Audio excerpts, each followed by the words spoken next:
भिन्न भिन्न मत मतांतरों के बावजूद अनेक भारतीय और विदेशी इतिहासकार आर्यावर्त को ही विश्व की समस्त आर्य जाति का मूल स्थान प्रतिपादित करते हैं। परंतु आर्यावर्त में आर्यों का आदि देश सब सिंधु किस भाग में था, यह विवादास्पद है। अनेक इतिहासकारों ने 5 नदियों के देश पंजाब में एक नदी का नाम ऋग्वेद में वर्णित सिंधु होने के कारण अनेक प्रतिकूल तथ्यों के बावजूद पंजाब को ही सप्त सिंधु घोषित किया है।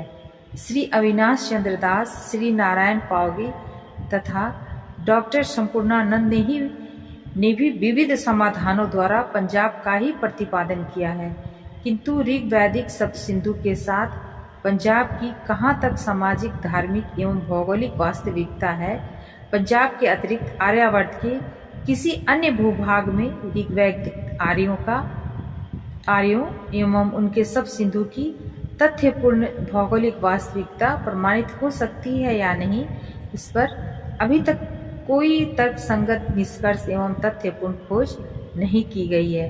कुछ इतिहासकार मध्य हिमालय, तिब्बत, कैलाश मानसरोवर के क्षेत्र को भी आर्यों का मूल स्थान मानते हैं, किंतु इस अलग पर्वत प्रदेश की भौगोलिक एवं ऐतिहासिक स्थिति से पूर्ण परिचित न होने के कारण उनकी स्थापनाएं अपरिचित एवं अस्पष्ट ही रहकर लोक सम्मत नहीं हो सकी हैं। स्वर्गीय दयानंद, प्रोफेसर बेनफे, प्रोफेसर बेरबर, श्री अटकिंसन, अलबेरूनी, श्री भगवदत्त, श्री जयचंद्र विद्यालंकार और श्री रामदास गौड़ के उपर्युक्त कथनों से जो ध्वनि निकलती है, उसके अनुसार आर्यों का आदि देश पंजाब नहीं वरन मध्य हिमालय में गंगा सरस्वती के आसपास कैलाश मानसरोवर का क्षेत्र है।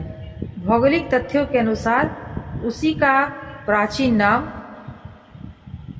हिमवंत, स्वर्ग, ब्रह्मावर्त, कुरु, कैलाश एवं केदारखंड तथा वर्तमान नाम गढ़वाल है।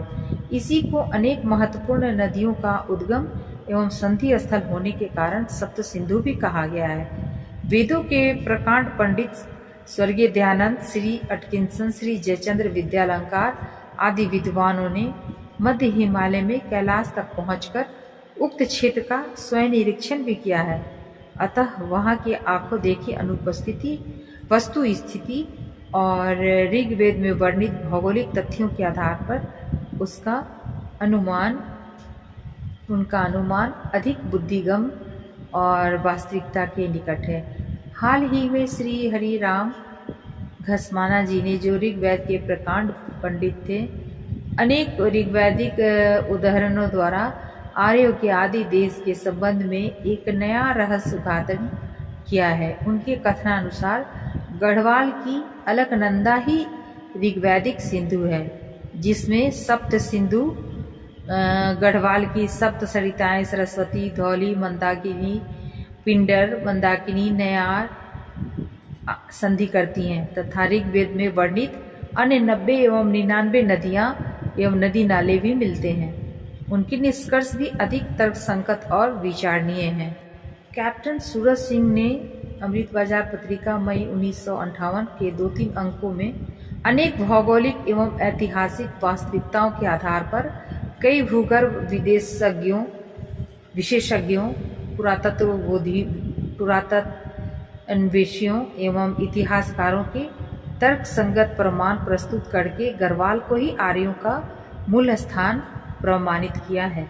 अमेरिकन विद्वान डेविस ने अपने हार्मोनिया नामक ग्रंथ पृष्ठ 318 में विश्व से हिमालय को सर्वोच्च पर्वत शिखर बतलाकर उसको ही आदि सृष्टि का उत्पत्ति स्थान घोषित किया है। सृष्टि के आरंभ में भौगोलिक विप्लवों के कारण जब समुद्र गर्भ से तरल पदार्थों के बाहर निकलने से सृष्टि का आविर्भाव हुआ, तो संसार का सर्वोच्च शैल शिखर हिमालय ही सर्वप्रथम प्रकट हुआ होगा और उसी पर सर्वप्रथम वनस्पति, चर और अचर की उत्पत्ति भी निश्चित है। यूँ तो आर्यावर्त के उत्तर में फैला हुआ हिमालय पर्वत हिम का आलय है, परंतु मध्य हिमालय का गढ़वाल क्षेत्र जितने ऊंचे और जितने अधिक हिम शिखरों से आच्छादित हैं, उतना हिमालय का कोई अन्य पर्वतीय प्रदेश नहीं। हिमालय पर्यटक सर जॉन स्ट्रेचो के कथनानुसार गढ़वाल के हिम शिखरों में केवल 2 ही हिम शिखर, कामेट और नंदा देवी 25,000 से अधिक ऊंचे हैं, परंतु गढ़वाल कुमायूं के हिमालय पर्वतों की ऊंचाई का अनुपात सबसे अधिक है। 20 मील तक लगातार इसके कितने ही हिम शिखर 22,000 से 25,000 फुट तक ऊंचे हैं। अतः यह निर्विवाद है कि जब हिमालय समुद्र गर्भ से बाहर प्रकाशित हुआ तो हिमालय क्षेत्रांतर्गत गढ़वाल के सबसे ऊंचे और सबसे अधिक पर्वत शिखर ही सर्वप्रथम दृष्टिगोचर हुए और उसके पश्चात यही मनुष्य, वृक्ष और वनस्पति की उत्पत्ति हुई। भूवैज्ञानिकों के मतानुसार समशीतोष्ण जलवायु में ही सर्वप्रथम जीव जंतु और वनस्पति उत्पन्न हुई है।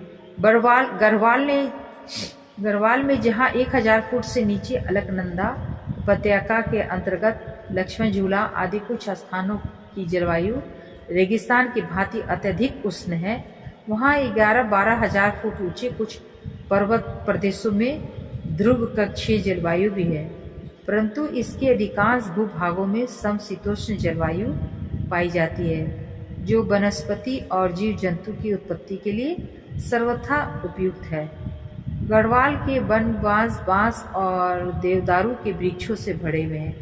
भूगर्भ शास्त्रियों का मत है कि आज से लगभग 25,000 वर्ष पूर्व गढ़वाल के दक्षिण और विंध्य पर्वतमाला के ऊपर तराई भावर से समुद्र लहरा रहा था। आज भी उसकी भौगोलिक स्थिति इसका स्पष्ट प्रमाण है। यह समुद्र अरब सागर से मिलकर राजस्थान से उत्तर प्रदेश तथा बिहार से होता हुआ आसाम तक चला गया था। इसका अर्थ यह है कि उस समय भी तराई भावर से ऊपर समस्त पर्वत प्रदेश समुद्र गर्भ से ऊपर था। केदार खंड में लिखा है कि हरिद्वार क्षेत्र में गंगा के पश्चिम तट पर कुशावर्त के नीचे सप्त सामुद्रिक नामक पवित्र तीर्थ है।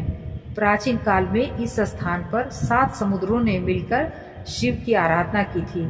केदार खंड में 2 स्थानों पर सप्त सामुद्रिक नामक तीर्थ के उल्लेख से यह प्रमाणित होता है कि प्राचीन काल में यहाँ तक समुद्र था। तराई भावर से ऊपर गढ़वाल के दक्षिण शिवालिक के पर्वत गर्तों में जो 27,000 किस्म के शिवेपिथेक्स और पेलियोपिथेक्स नामक मनुष्यवत बंदरों के प्राचीन अस्थि पिंजर प्राप्त हुए हैं, वो पुरातन वेशियों के निष्कर्षानुसार आदि मानव से संबंधित हैं। वे आदि मनुष्य की उत्पत्ति के आदि अवशेष हैं। इनमें विशालकाय जंतुओं के शेषांशों की अधिकता है। इस क्षेत्र में प्राप्त 64 प्रकार के स्तनधारी जंतुओं में से 25 जंतुओं का अब तक भौतिक अस्तित्व ही समाप्त हो गया है। 11 प्रकार के हाथियों में से अब केवल एक ही वर्ग का हाथी उपलब्ध है। जंगली भैंसों के 6 वर्गों में से अब दुनिया में केवल 2 ही किस्में मिलती हैं। भूगर्भ शास्त्री लैम्पवर्थ लिखते हैं कि शिवालिक गतों में तृतीय कालीन युग के तृतीय श्रेणी की चट्टानें हैं, जिनकी रचना नदियों से है हुई। हिमालय से आने वाली नदियों ने वहां से उन्हें यहाँ तक लाकर एकत्र किया है। शिवालिक के इन्हीं पर्वत गर्तों में भारत सरकार द्वारा नियुक्त श्री मेटलिकट, ब्लमफर्ड और लैम्पर्थ आदि भूगर्भ विशेषज्ञों को विश्व में मानव जीवन से के सबसे प्राचीन अवशेष प्राप्त हुए हैं। उनके मतानुसार पंजाब के पूर्वी छोर कुमायूं के उत्तर में जीवन के अत्यंत प्राचीन चित्र पर्याप्त परिमाण में मिले हैं। भूगर्भ विशारदों का अनुमान है कि तिब्बत की ओर हिमालय पर्वत में ऐसे पत्थर मिलते हैं जो पहले वनस्पति और जीव जंतु थे। लद्दाख और कश्मीर के बीच की जास्कर पर्वत श्रेणी में भी इस प्रकार के एक जीव नुम्प्लीलाइट का पता लगा है, जो किसी समय समुद्र में रहता था। इस विचारधारा के अनुसार हिंदुकुश, अराकान की पहाड़ियाँ, नगा पहाड़ी और हिमालय का एक बड़ा भाग, जिसमें शिवालिक पहाड़ियाँ भी हैं, बाद में बना। लेकिन इस विचारधारा के अनुसार भी हिमालय का एक भाग सबसे पुराना है। जिसके बारे में आज तक पता नहीं लग सका है कि वह किस युग में बना था। भाग है गंगा के स्रोत से लेकर गढ़वाल तक का इलाका, जहाँ के पत्थरों में इस बात का कोई पता नहीं लगता कि वहाँ पर कोई समुद्री जीव रहता था। गढ़वाल से लेकर दार्जिलिंग तक ऐसी पर्वत श्रेणी भी मिलती है जो प्राचीन गोंडवाना पर्वत श्रेणी से मेल खाती है।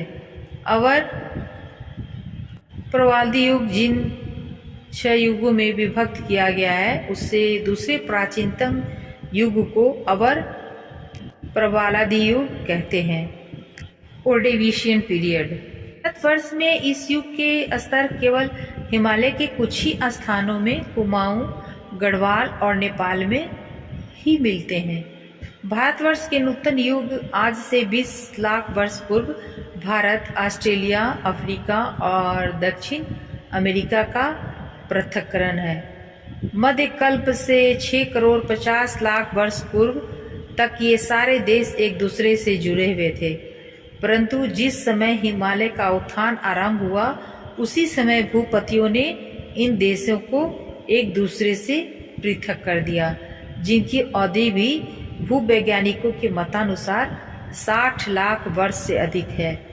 उच्च शिवालिक तंत्र के ट्राइड और पिंजर नामक भाग अति नूतन के अधिकांश भाग के समकालिक हैं।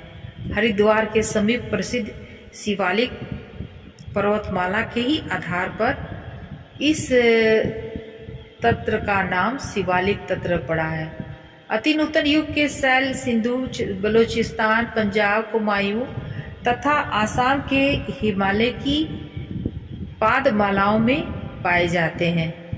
इस युग के शैलों में पृष्ठवशियों, विशेषतः स्तनधारियों के जीवांश प्रचुरता में मिलते हैं। यही कारण है कि वे समस्त विश्व में प्रसिद्ध हो गए हैं। इस युग में बसने वाले जीव उन जंगलों में रहते थे जो नवनिर्मित हिमालय की बाहरी ढालों में थे। उनकी खोपड़ियां और जबड़े नीचे बहकर आने वाली नदियों द्वारा बहा लाए गए और अंततः अति शीघ्र संचित होने वाले अवसादों से समाधिस्थ हो गए। ऐसा जिक्र हिंदी विश्वकोश पृष्ठ 92 में लिखा है। भूगर्भ शास्त्रियों के साक्ष्यों के आधार पर ही श्री विश्वेश्वर नाथ रेऊ यह स्वीकार करते हैं कि पृथ्वी पर मध्य और उत्तरी हिमालय का निर्माण मनुष्य के कारण डगमगा गई थी। मध्य हिमालय के उत्थान के समय उसकी दक्षिणी उपत्यका में एक गहरा गर्त बन गया था। वह गर्त या समुद्र एक लंबे काल तक बना रहा। उसमें उस समय के जंतुओं के अवशेष भी जो हिमालय की नदियों द्वारा बहा कर लाए गए थे, दब गए। उसके बाद कालांतर में वही आसपास में फिर भूकंप आया और शिवालिक पर्वतमाला का उद्गम हुआ। उसके पास समुद्र का दूसरा गड्ढा बन गया और उसके झरने में उत्तरी भारत का मैदान बना।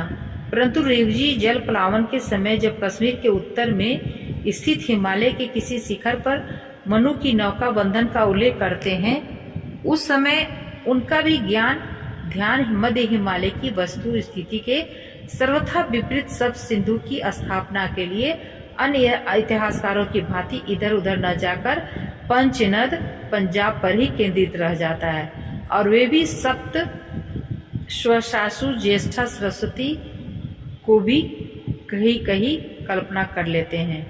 ऋग्वेद के अनुसार सिंधु में 7 नदियां संधि करती हैं और उनमें सबसे ज्येष्ठ शीर्ष स्थान पर 7वीं सरस्वती है। 5 नदियों का देश पंजाब आदि आर्यों का सब सिंधु भी है, तो वहाँ सब सिंधु में सरस्वती को भी संधि करनी चाहिए। परंतु इस क्षेत्र में जिस सरस्वती की कल्पना की गई है उसका कहीं भी सिंधु नदी के साथ कोई संबंध नहीं होता। वस्तुतः पंचनद पंजाब में सप्त सिंधुओं और आर्यों की पूर्णतया सरस्वती का भौगोलिक अस्तित्व पूरी कल्पना मात्र है। प्राचीन भारतीय वांग्मय के अनुसार हिमालय की इसी पादमाला यानी तलहट्टी में सर्वप्रथम मानव सृष्टि हुई। निराकार निर्गुण का साकार रूप से सर्वप्रथम यही आविर्भाव हुआ। हरिद्वार में कलाल घाटी होकर कण्वाश्रम तथा तक समुद्र तट पर स्वयंभू से, जिसे बाइबिल और कुरान में बाबा आदम कहा गया है, आर्यों की आदि सभ्यता का आरंभ हुआ है। डबराल जी उत्तराखंड का इतिहास में लिखते हैं, उत्तराखंड में प्राप्त ताम्रयुगीन और प्रस्तरकालीन अवशेष उसके इतिहास को प्रागैतिहासिक काल तक ले जाते हैं। भारत में पाषाण काल का आरंभ लगभग 6 लाख वर्ष पूर्व हो चुका था। यह इतनी लंबी अवधि है कि इसके विस्तार का अनुमान लगाना भी दुष्कर है। उत्तराखंड के दक्षिणी भागों में हरिद्वार, ऋषिकेश, लक्षण झूला तक का प्रदेश, जो प्राचीन काल में गंगा द्वार क्षेत्र कहलाता था, अत्यंत प्राचीन काल से मानव की कीड़ा भूमि रहा है। 1951 ईस्वी में यहाँ हरिद्वार से 8 मील पश्चिम की ओर बहादराबाद नामक स्थान पर गंगा जी की नहर की उप शाखा खोदते समय मजदूरों को ताम्रयुगीन बस्ती के अवशेष मिले थे। इसी क्षेत्र में 23 फीट नीचे 1953 ईस्वी में डॉक्टर यज्ञदत्त शर्मा ने प्रस्तर युगीन बस्ती का भी पता लगाया था। 23 फीट नीचे दबी हुई गंगाधार द्वार संस्कृति आज कम से कम 4600 वर्ष पूर्व की मानी जा सकती है। बहादराबाद उस क्षेत्र के अंतर्गत है जहां गंगा जी पर्वत से मैदान में उतरती हैं। यहाँ गंगा जी का वेग तीव्र है और वह समय समय पर अपने तटों पर एकत्र मिट्टी परतों को बढ़ाती या बहाती रहती है। एक बरसाती नाला भी उस क्षेत्र से होकर बहता था, जिसके नीचे उपरोक्त उपकरण मिले हैं। निश्चय ही गंगा द्वार संस्कृति का प्रसार उत्तराखंड के दक्षिणी भागों में और गंगा के उत्तरी भागों में दूर तक रहा होगा। कनखल से लक्ष्मण झूला तक फैले कनखल से लक्ष्मण झूला तक फैले गंगद्वार क्षेत्र में गंगा जी को पार करना अपेक्षाकृत सरल है। उस युग में जब मनुष्य संभवतः बांस के बजरे या खालों की मशक आदि से नदियां पार करता था। इस क्षेत्र की स्थिति महत्वपूर्ण थी। गंगा जी के सारे मैदान में कहीं उपकरण बनाने के लिए पाषाण उपलब्ध नहीं है, इसलिए उस युग में गंगा जी के मैदान की बस्तियों को अवश्य गंगद्वार जैसे क्षेत्रों से, जहां उपकरण के लिए शिलाएं उपलब्ध थी, उपकरण मंगाने पड़े होंगे। बहादराबाद में नहर खोदते समय मजदूरों को वहां तांबे की अनेक रोचक वस्तुएं प्राप्त हुई थीं, जिनमें वेंट या बिना बेंट वाले भाले, कुल्हाड़ियां, तलवारें, भालों की कुंदे वाली नोक आदि मुख्य थी। यहाँ तांबे के कुछ कड़े और कुछ चित्रांकन भी मिले थे।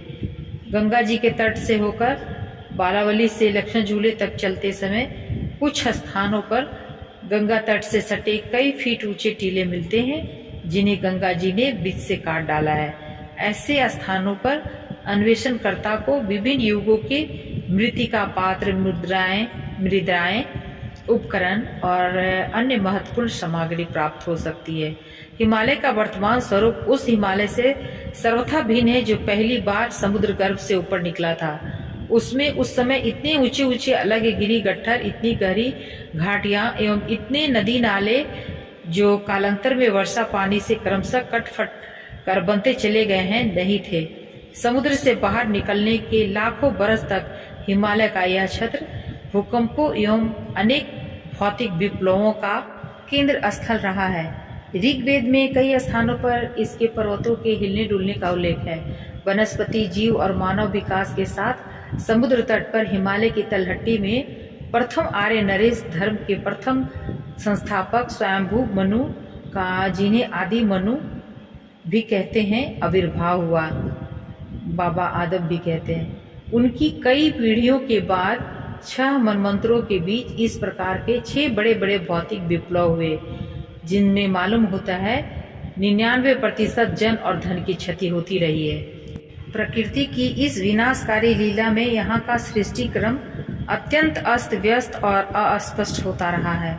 आर्य मनुष्यों ने सृष्टि की काल गणना करते समय इस अनिश्चित युग को 17,28,000 वर्ष का संधि काल कहा है, परंतु मालूम होता है कि इन भौतिक विप्लवों में सब कुछ नष्ट होते हुए भी सृष्टि की इन विनाशकारी लीलाओं को बतलाने के लिए सृष्टि क्रम सूचक कुछ विशिष्ट जन जीवित भी रहे हैं। आर्य ग्रंथों में दक्ष प्रजापति को ब्रह्मा की को अमैथुनी सृष्टि से उत्पन्न कहा गया है। वे ब्रह्मा के दाहिने अंगूठे से और उनकी पत्नी बाएं अंगूठे से उत्पन्न हुई थी। इनकी कन्याओं से अनेक प्रकार के जीव जंतु तथा देवता मनुष्य उत्पन्न हुए। इनकी पुत्री अदिति से आदित्य, दीति से दैत्य, दनु से दानव, कद्रु से नाग उत्पन्न हुए। इन्होंने सरस्वती नदी के तट पर यज्ञ किया और गंगा द्वार भी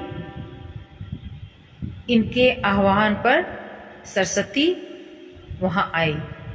कनखल में शिवजी द्वारा इनका यज्ञ विध्वंस हुआ। इनकी अंतिम 10 कन्याएं मनु को ब्याही थी।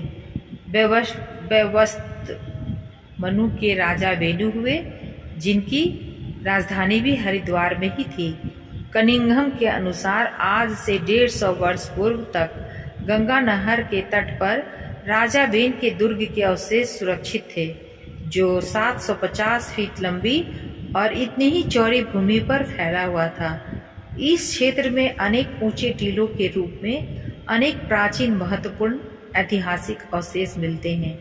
राजा वेन के बाद उनके पुत्र पृथु राजा हुए, जो आर्य साहित्य में अपनी आदर्श शासन पद्धति के कारण प्रथम आर्य नरेश कहलाते हैं। इस प्रकार गंगा द्वार का यह क्षेत्र आर्य जाति का पितरी देश होने के कारण आर्य साहित्य में उसका आज तक आध्यात्मिक महत्व स्पष्ट है। सप्तम मनवंतर वैवस्वत मनु के शासन काल में जो जल प्रलय घटित हुआ, वह इन पूर्व घटित हुए प्रलयों से अधिक विनाशकारी नहीं था। फिर भी उस समय हिमालय के अनेक पर्वत शिखर, जिनकी ऊंचाई आज 7,000 फीट है, अधिकांश जलमग्न हो गए थे। जल प्लावन के अवतरण पर विशेष भौतिक विप्लव के कारण तराई भावर का समुद्र सूख गया। कालांतर में तराई भावर के समुद्र की उस खाई को हिमालय से आने वाली नदियों ने अपनी मिट्टी से पाटकर उसको विंध्याचल से मिला दिया। आज वह गंगा का मैदान कहलाती है। सप्तम जल प्लावन को प्रारंभिक तराई भावर के समुद्र से ऊपर हरिद्वार से लेकर मानसरोवर पर्यंत इस सारे पर्वत प्रदेश को ऋग वैदिक आर्य सप्त सिंधुओं का देश सप्त सिंधु कहते थे, क्योंकि व्यास घाट से ऊपर उनकी परम पूज्य एवं सबसे बड़ी नदी अलकनंदा में, जिसको सोना निकालने के कारण वे हिरण्यवती भी कहते थे, 7 देव नदियां, जिनके संधि स्थल पर आर्य मनुष्यों द्वारा 5 तीर्थ 5 प्रयाग स्थापित है, संधि करती है। इसीलिए ऋग वैदिक पंचजनों ने इसको सिंधु और उस सारे पर्वत प्रदेश को जहाँ सप्त सरिताएं प्रवाहित होती हैं, सप्त सिंधु कहा है। सप्तम मनु वैवस्वत के जीवन काल में अप्लावन के समय दक्षिण गिरि प्रदेश के जलमग्न होने पर जब मनु अपनी शेष प्रजा सहित उत्तर गिरि प्रदेश में सरस्वती के तट पर जा बसे, तो जल प्रलय से जो उन्नत भूमि भाग ऊपर रह गया था, उसका नाम ब्रह्मावर्त पड़ा। 10-11 हजार फुट से ऊंचे इस शीत प्रधान प्रदेश ने आर्य शरणार्थियों का प्रलय जल से त्राण किया था, अतः उसके प्रति उनकी श्रद्धा भक्ति होनी स्वाभाविक थी। इसीलिए ऋग वैदिक आर्यों ने इसको परम पूजनीय योनि देवकृत देश कहा है। मनु ने भी इसको यज्ञ देश एवं देव निर्मित देश और इस क्षेत्र में बहने वाली गंगा, सरस्वती और मंदाकिनी को स्वर्ग की देव नदी कहकर सम्मानित किया है। मनु ने जिस देश को देवताओं का देश कहा है, उसी को वेद और पुराणों ने स्वर्ग भी कहा है। ऋग्वेद में लिखा है कि जहाँ मंदाकिनी गंगा बहती है, सरस्वती नदी है, वही देश स्वर्ग है। महाभारत में भी उसी देव नदी अलकनंदा के देश को स्वर्ग त्रिविष्टप कहा है। केदारखंड ने भी हरिद्वार के ऊपर मानसरोवर तक इसी पावन प्रदेश को स्वर्ग घोषित किया है। पुराणों में लिखा है कि ब्रह्मा जी द्वारा ब्रह्मावर्त में ही सर्वप्रथम सृष्टि रचना हुई है। इस प्रकार यह ब्रह्मावर्त देश, जहाँ सरस्वती, गंगा आदि सप्त सिंधु की समस्त सरिताएं प्रवाहित होती थीं, आर्य जाति का परम पूज्य आदि देश है। आर्यावर्त के आर्य जगत में उसका आज भी आध्यात्मिक महत्व पूर्ववत सुरक्षित है। सप्तम जल प्लावन तक आर्यावर्त के अस्तित्व में आने से पूर्व आर्य इसी सप्त सिंधु एवं ब्रह्मावर्त में रहते थे।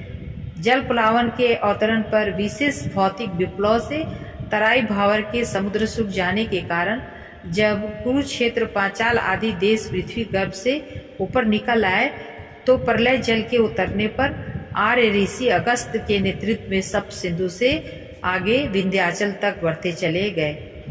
तब यह समस्त देश आर्यावर्त कहलाया। इससे पूर्व आर्यावर्त का कोई ऐतिहासिक अस्तित्व नहीं था। पुराणों के अनुसार भी इसी क्षेत्र में ब्रह्मा के मानस पुत्रों में सबसे ज्येष्ठ आर्य नरेश दक्ष प्रजापति का, उनके पुत्र पुत्रियों एवं पौत्र दैत्यों का, जो देव और दानव, सूर और असुर के नाम से विख्यात थे, राज्य शासन था। तराई के समुद्र तट पर हरिद्वार से कण्व आश्रम तक का क्षेत्र उस समय आर्य सभ्यता का प्रमुख केंद्र था। कनखल में आर्य नरेश दक्ष की राजधानी थी। आर्यों के पूर्व पुरुष ब्रह्मा के मानस जात पुत्र सप्तऋषि, जो इस उत्तरगिरी प्रदेश में रहते थे, आर्य नरेश दक्ष के दामाद थे।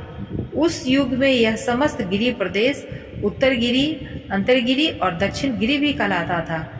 इस प्रकार यह क्षेत्र दक्ष पुत्रियों दनु, दिति, कद्रु से उत्पन्न असुरोपासक आर्यों और अदिति आदि से उत्पन्न इंद्र और विष्णु आदि 12 आदित्यों की उत्पत्ति स्थान है। कश्यप ऋषि से अदिति के गर्भ से उत्पन्न 12 आदित्यों में एक सूर्य भी थे।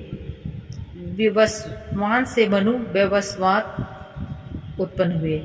वायु पुराण में लिखा है कि मेरु के दक्षिण और मानस के ऊपर यम वैवस्वत मनु अपने यम पूर्व में रहते थे।